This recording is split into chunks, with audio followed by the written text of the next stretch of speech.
Hello everyone, welcome back to the channel. Today we are going to study BHIC 104 Block 4 Societies in Central Islamic Lands. Introduction. इसमें क्या है कि हम आज क्या क्या पढ़ने वाले हैं. ठीक है. फर्स्ट है हमारा अरेबिया बिफोर इस्लाम. इसको हम प्री इस्लामिक पीरियड भी कह सकते हैं. इस्लाम के आने से पहले के अरेबिया की ये कंडीशन बताता है.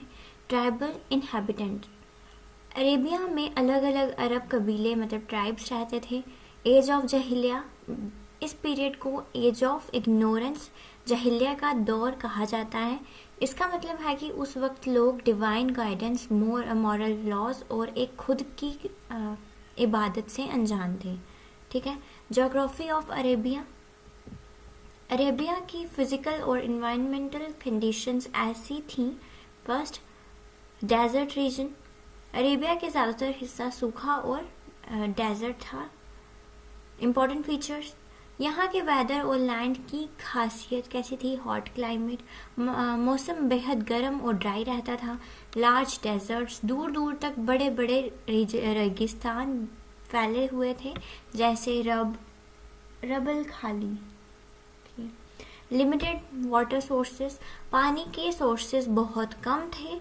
लोग रेगिस्तान में जहाँ पानी और थोड़ी ग्रीनरी होती थी उस पर डिपेंड रहते थे. ठीक है. New fertile areas. खेतियाँ क्रॉप्स उगाने के लिए उपजाऊ ज़मीन बहुत ही लिमिटेड थी. ठीक है. Nomad lifestyles. नोमैड्स इन्हीं मुश्किल जोग्राफिक कंडीशंस की वजह से ये ज़्यादातर अरब्स नोमैड्स बनकर रहते थे. वो पानी और चारगाह की तलाश में एक जगह से दूसरी जगह भटकते रहते थे. नेक्स्ट है ट्राइबल सोसाइटी. सोशल लाइफ कबीलों के आसपास घूमती थी. Organised into tribes. पूरी अरब सोसाइटी अलग अलग कबीलों में बटी हुई थी. हर इंसान की पहचान उसके ट्राइब से होती थी. Led by a sheikh. हर ट्राइब का एक लीडर होता था जिसे शेख कहा जाता था. शेख का चुनाव उसकी करेज, विजडम और वेल्थ देखकर किया जाता था. ठीक है. नेक्स्ट क्या है. Importance of tribes. रेगिस्तान के मुश्किल हालात में अकेले रहना नामुमकिन था. इसीलिए ट्राइब्स की बहुत अहमियत थी. Provided security. Harsh desert environment में कोई सेंट्रल गवर्नमेंट यहाँ पुलिस नहीं थी. कबीले ही अपने लोगों को दुश्मन और लुटेरों से सिक्योरिटी देते थे. ठीक है. Protected members. अगर किसी मेंबर पर हमला होता तो पूरा कबीला उसकी मदद के लिए खड़ा हो जाता था. Maintained traditions. कबीले अपने पुराने रिवाजों, रूल्स और कल्चर्स को जिंदा रखते थे और उन्हें फॉलो भी करते थे. Absolute loyalty. लोग अपने कबीले के प्रति बेहद वफादार थे. उनके लिए अपने कबीले की इज्जत और दोस्ती सबसे ऊपर थी, बाकी सब बाद में. ठीक है. फिर इकोनॉमिक लाइफ. अरेबिया की फाइनेंशियल सिचुएशन और ट्रेड के बारे में क्या है. Centre of trade. अरेबिया उस दौर में इंटरनेशनल ट्रेड का एक बहुत बड़ा और महत्वपूर्ण सेंटर था. Merchants travels.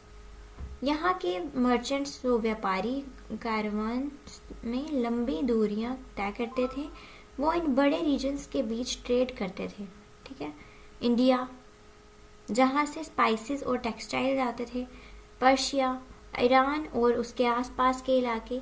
Africa, gold, Ivory और बाकी चीज़ें अफ्रीका से आती थी. Mediterranean regions. यहाँ से यूरोप और रोमन एम्पायर के बॉर्डर्स तक व्यापार होता था. ठीक है. नेक्स्ट क्या है. मक्का एज अ ट्रेडिंग सेंटर. मक्का शहर की खास अहमियत क्या है. Commercial centre.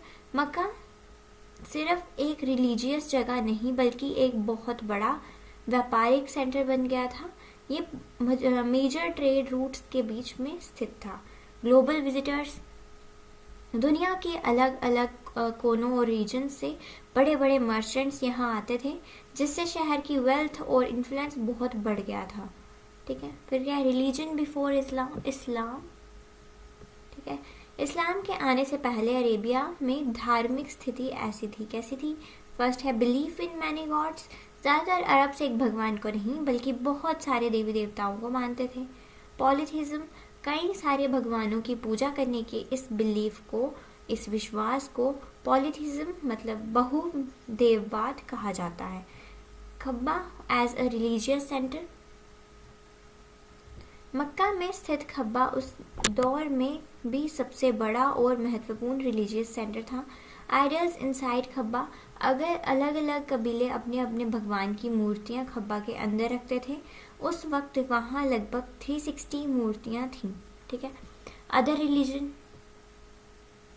पॉलीथीज्म के अलावा कुछ अरब्स दूसरे मोनोथिस्टिक मतलब एक खुद को मानने वाले रिलीजन्स भी फॉलो करते थे, जैसे क्रिश्चियनिटी और जुडाइज्म, यहूदी धर्म।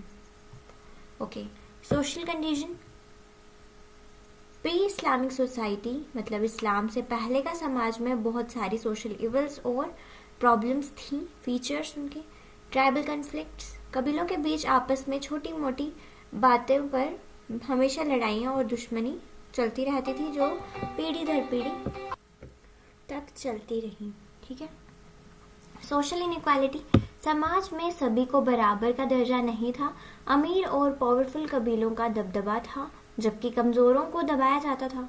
स्लेवरी, गुलामी का सिस्टम बहुत आम था। इंसानों को खरीदा और बेचा जाता था और उनके पास कोई ह्यूमन राइट्स नहीं होते थे। लिमिटेड राइट्स फॉर वुमेन, औरतों की हालत बहुत खराब थी।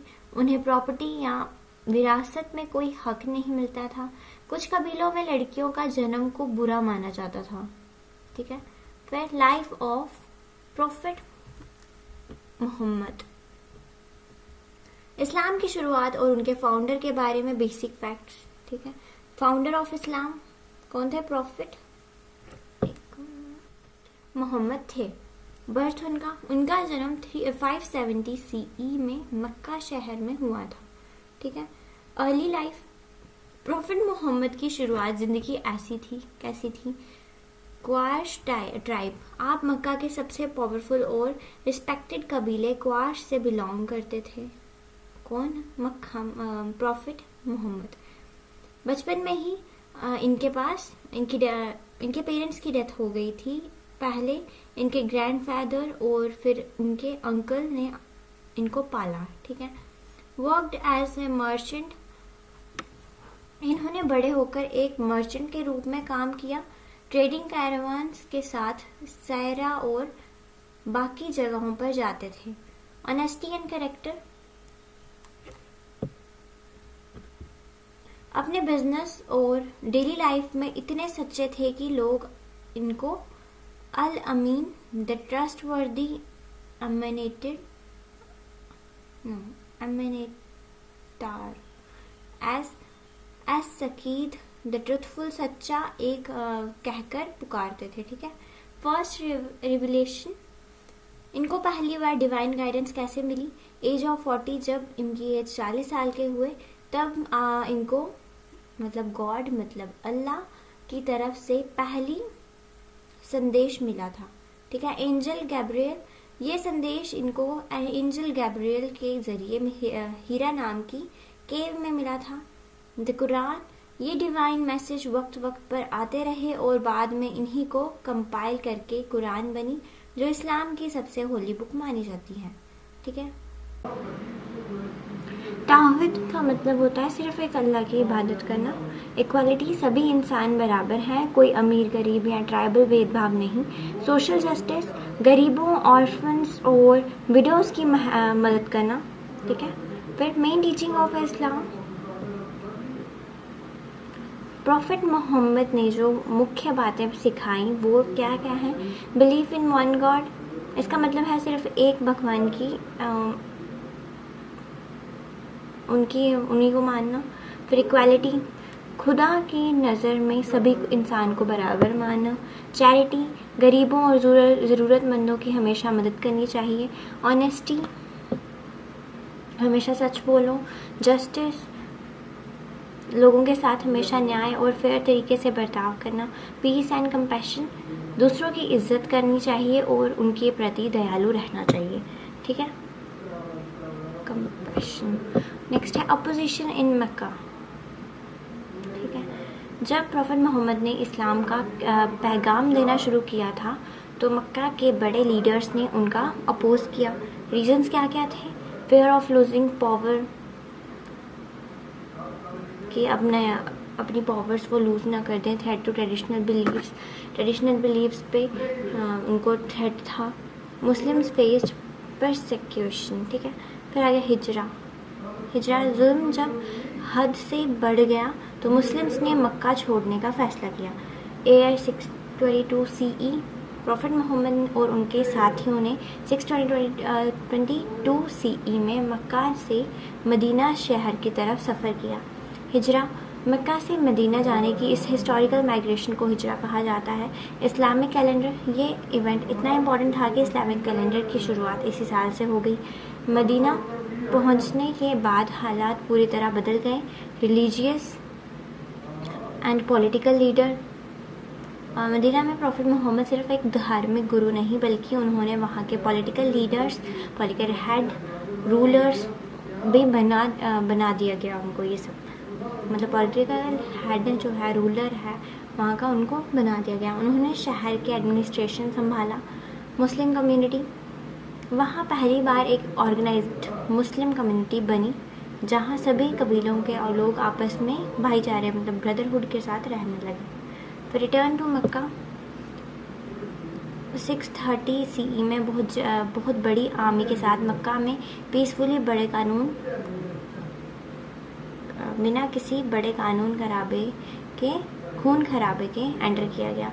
Centre of Islamic worship, Mecca conquer करने के बाद खबा के अंदर से सारी आइडल्स हटा दी गईं। इसके बाद खबा पूरी तरह से एक भगवान की इबादत का सबसे बड़ा ग्लोबल सेंटर बन गया। डेथ ऑफ मोहम्मद, मक्का फतेह करने 2 साल बाद 632 CE में प्रॉफिट मोहम्मद की डेथ हो गई थी, ठीक है। फिर उनकी डेथ के बाद लगभग पूरे अरेबिया रीजन ने इस्लाम कबूल कर लिया था और सारे कबीले एक झंडे के नीचे आ चुके थे। एक्सपेंशन ऑफ इस्लाम, इनके बाद इस्लामिक एम्पायर का फैलाव कैसे हुआ? कॉन्टिन्यूड एक्सपेंशन, उनकी डेथ के बाद भी इस्लाम का फैलाव रुका नहीं बल्कि अरब के बाहर तेजी से जारी रहा। कैलिफ्स, प्रॉफिट मोहम्मद के बाद जो नए लीडर्स थे उनका नाम कैलिफ्स था। ये पहली 4 कैलिफ्स को रशीदुन कैलिफ्स कहा जाता था, ठीक है। 4 लीडर्स कौन से थे? अबू बकर, उमर, उस्मान, अली, ठीक है, ये सब थे। फिर एक्सपेंशन अंडर रशीदुन कैलिफ्स, ठीक है। मुस्लिम्स कॉन्क्रेट क्या उन्होंने किया? साइरिया, इजिप्ट, इराक, पर्शिया, ठीक है। उन्होंने इस्लाम स्टेट एक्सपैंडेड रैपिडली, ठीक है। Reasons for rapid expansion, strong leadership थी, रिलीजियस मोटिवेशन थी, weak neighbouring empires, military organisation थी, अच्छी थी उनकी मिलिट्री, डिसिप्लिन थी।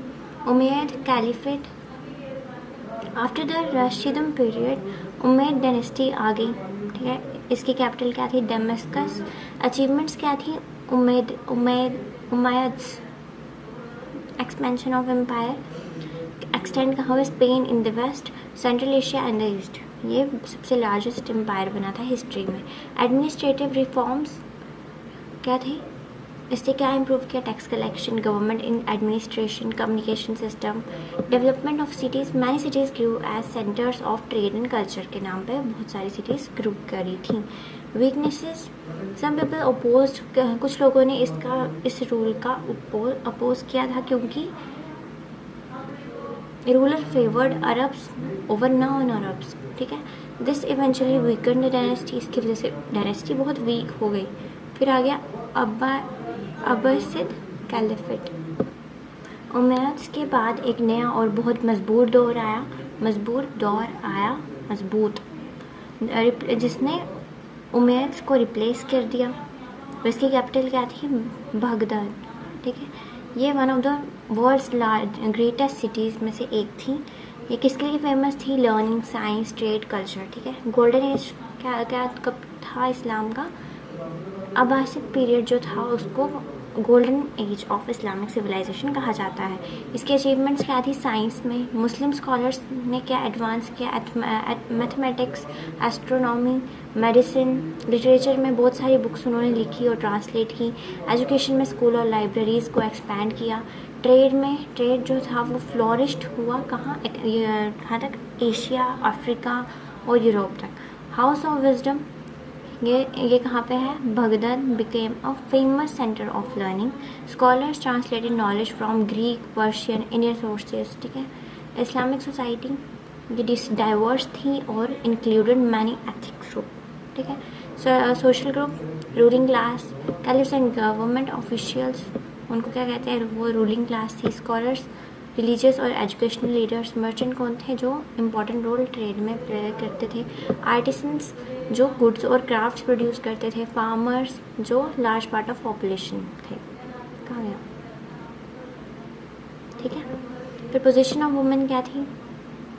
उनके कुछ लीगल राइट्स थे जिसमें इस्लामिक लॉ के। उनकी वुमेन कुड ओन प्रॉपर्टी, वो अपनी प्रॉपर्टी ले सकती हैं। इनहेरिट प्रॉपर्टी, कंडक्ट बिजनेस कर सकती हैं। इस्लामिक इकनॉमी वो जो थी हाईली डेवलप्ड थी। एग्रीकल्चर में क्या था? फार्मर्स क्या क्या उगाते थे?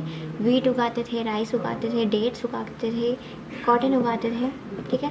Improved irrigation, increase production, irrigation से उनकी प्रोडक्शन बढ़ गई थी।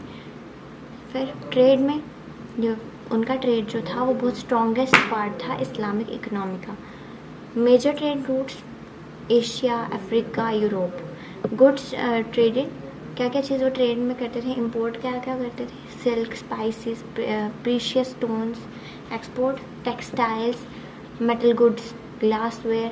इम्पोर्टेंस ऑफ मर्चेंट्स क्या स्प्रेड करते थे? Goods, ideas, religion.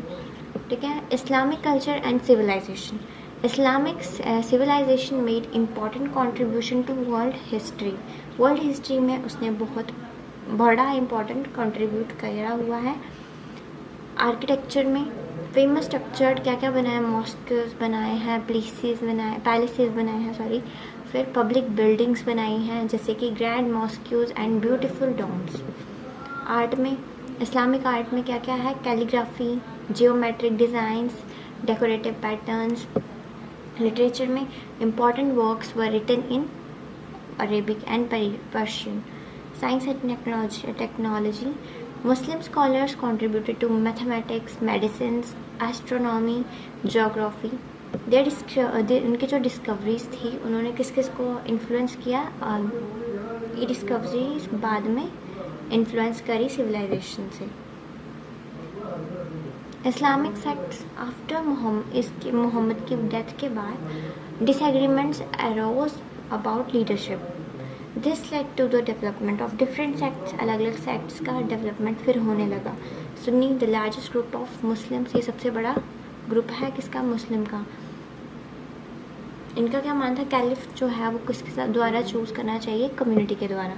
Shia believed leadership should remain within Muhammad's family, कि उनकी फैमिली, इनका मानना था कि उनकी फैमिली में से ही कोई होना चाहिए लीडर। बाकी ग्रुप्स का क्या है कि बहुत सारे छोटे छोटे ग्रुप्स भी हैं, उनको भी इमर्ज करना चाहिए टाइम के साथ। Despite differences all Muslim shared core beliefs of Islam. Decline of Abbasid caliphate, over time the Abbasid caliphate weaken, वो भी वीक हो गया। फिर रीज़न क्या था? पॉलिटिकल कॉन्फ्लिक्ट्स, इंटरनल स्ट्रगल्स की वजह से ही हमेशा पॉलिटिकल कॉन्फ्लिक्ट्स होते हैं। और फिर रीजनल इंडिपेंडेंस, बहुत सारे प्रोविंसेस जो है वो इंडिपेंडेंट हो गए थे। इकोनॉमिक प्रॉब्लम्स, फाइनेंशियल डिफ़िकल्टीज़ की वजह से गवर्नमेंट वीक हो गई। फॉरेन इन्वेजन, एक्सटर्नल अटैक उनको एम्पायर को डैमेज कर दिया। फिर Mongol invasion 1258 CE, the Mongols captured Baghdad. ठीक है। This event mark the end of, इसकी वजह से अब्बासिद कैलिफेट इन बगदाद उसका एंड हो गया। ठीक है। हमने इस पर क्या पढ़ा? राइज और ग्रोथ ऑफ इस्लामिक सिविलाइजेशन। इस्लाम जो है वो कब शुरू हुआ था? अरेबिया में प्रॉफिट मोहम्मद के द्वारा। उमैयद और अब्बासिद कैलिफेट्स ने बहुत पावरफुल स्टेट्स बनाई और एनकरेज किया trade, learning, cultural development. Islamic civilisation में बहुत सारी कंट्रीब्यूशन उन्होंने science, mathematics, medicine, architecture and literature में भी किया। Despite political divisions and later decline, the achievements of Islamic world had a lasting impact on global history. उसके बढ़ने, उसके ख़त्म होने के बाद भी उनकी जो अचीवमेंट्स थी उसने बहुत बड़ा इम्पैक्ट छोड़ा है ग्लोबल हिस्ट्री में। ठीक है, होपफुली आपको सब कुछ समझ आया होगा। Thank you for watching and stay tuned for the next video.